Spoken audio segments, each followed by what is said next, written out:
shirka wadatashiga beesha hubeershinta caleemo digil ayaa shalay waxa uu ka dhacay hotel Safari ee magaalada Muqdisho.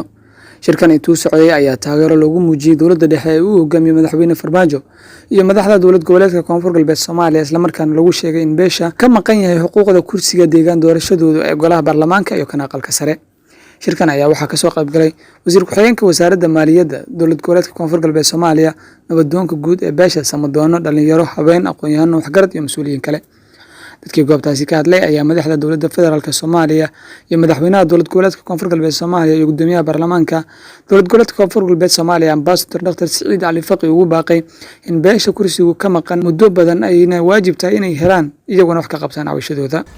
waxaan taageero buuxda u muujinaynaa mudane madaxweyne maxamed cabdullaahi farmaajo wadankan sida uu istiqraarkiisa iyo deganaanshihiisa ugu soo laabtay oo diilo badan wadanka uu sii geliyay aad iyo aad ayaan ugu mahadcelinaynaa. waxaan leenahay annaga ka beel ahaan hubeer ahaan shan caleemo ahaan in aan xaqa aan ku leenahay deegaanada annaga ka soo jeedno in aan helno, taasoo ay ugu horeyso golaha shacabka ee baarlamaanka federaalka Soomaaliya. taasna waxaan ku leeyahay tusaale ahaan annagu waxaan xaq u leenahay degmada Walaweyn oo aan ka soo jeedno oo haddeertan dadkeeduna halkan isugu imaadeen. degmada Walaweyn waxaa ku nool qabaa'ilo badan oo Soomaali ah, waxaa si gaar ah matalaadeed u leh 5 qabiil, waxaana taalo 3 kursi. 3daas kursina waxay ka dhaxaysaa 5 qabiil ee deegaanadaas degan. 3daas kursina 5 beelood uu soo warwareegtay 3 mar ee la soo dhaafay ama 3 wareeg oo la soo dhaafay beesha hubeer marna nasiib uma yeelan inay soo fadhiisato. taasna waxay ku imaatay dadkii oo hoggaanka markaas hayay oo ummadahan ka horeeyay oo dowladan Cabdicasiis oo hogaaminaya state-ka iyo madaxweyne Farmaajo ka horeeyeen ayaa cadaalad daradaas ku tuhmayna inay lagu sameeyeen. mar labaad waxaan maanta aqalka sare waxaan leeyahay waa tookadii 5 caleemo. waxaana rabaa in aan helno kursigaas ay leedahay xaq u leedahay beesha 5 caleemo ayna ku matali karto guud ahaan gobolka Shabeellada Hoose. Koonfur Galbeed lafta gareenan injir wali un haq ahaan lana unu ku halno walleen baa man la ku waayo kor haddii un hubeer anna geega meel yiridan ama maaragta telefishinkan ma idaacadan ku sheegaane inni un walaalnimada ogolno nabadgeliyada ogolno haqa un lana meel almeeli ka jir un raad sida korno idin kalijiitan ini un kalijiit maano isku dhiisiyaan maadaama la keenay meeshii 3 kursi. haddii maanta hal mar aan ku fariisanayna hata anaga xoogaa waxaan dhihi lahayn wareegta waaye sanadkiina dan markii la gaaro suga. laakiin hadda maadaama qabiiladii dhan ay ku fariisteen anaga waxaan xaq u leenahay inaan kursigaas maanta inaan anaga aan leenahay. baaqaasna waxaan u jeedinayaa wax kale ma ahan dowladda Koonfur Galbeed maadaama meeshii ida maamulka gacanta ay ku hayso. maxamed cabdullaahi farmaajo maadaama lagu tabayo inaad tahay qof dhexdhexaad oo cadaaladda iyo Soomaaliya dhan iyo shacabka Soomaaliya dhan adiga ay ku doorteen ayna kugu doorteen cadaaladdaada. siyaasaddaadna waa la socdaa, shacbiga meeshaad ka marisid waa lagu ogyahay, shacbigana way ku taageersan yihiin. anaga haddaan nahay reer Walaweyn taageer weyn ayaan ku haynaa mudane maxamed cabdullaahi farmaajo inaad soo noqotid waa ku haminaynaa, laakiin waxaan u baahannahay kaliya inaan helno kursigayna.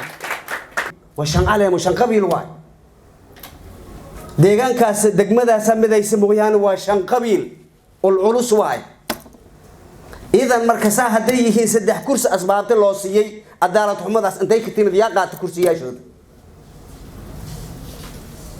marka taas ilgaar inaad ku eegtaan madaxweyne lafta gareen in macnaha waxaas meesha ay ku maqan yihiin la soo celiyo dadka wax ka maqan farta laga saaro. 5 caleemo 5 qabiil waaye 5tooda kursi rabaan 5tooda kursi rabaan meeshay ku maqan yihiin idinkan waad ogtihiin.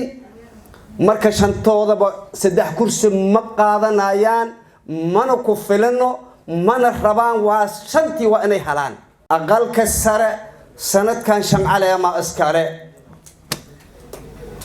ha idin la taalo waa idin codsanayna reerkan risaalada idinka gaarsiinayna waa taasayna rabaan ugu dambeyntiina wasiirka ku-xigeenka wasaaradda maaliyadda mudane cabdilatiif maxamed cabdulle ayaa sheegay inuu ku faraxsan yahay inuu kasoo qayb galo kulankan. sidoo kale wasiirka ku-xigeenka ayaa wuxuu baaq u diray madaxweynaha dowlad goboleedka koonfur galbeed Soomaaliya iyo gudoomiyaha baarlamaanka koonfur galbeed Soomaaliya iyo madaxweyne Farmaajo isagoo ka codsaday inay wax ka qabtaan cabashada beesha Hubeer. waxaan aad ugu faraxsanahay maanta inaan ka soo qayb galo ama aan qayb ka noqdo shirweynahan beesha Hubeer Digil ama markaan si kale u dhaho beesha Hubeer Daaqeed. maanta oo la joogo 2021 waxaan diyaar u nahay ama aan rabnaa xaqeeni ahaa kursigii baarlamaanka federaalka inaan helno.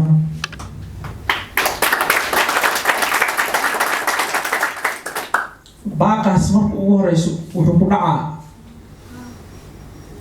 dhacaa qabaa'ilka wax nagala dhexeeyaan.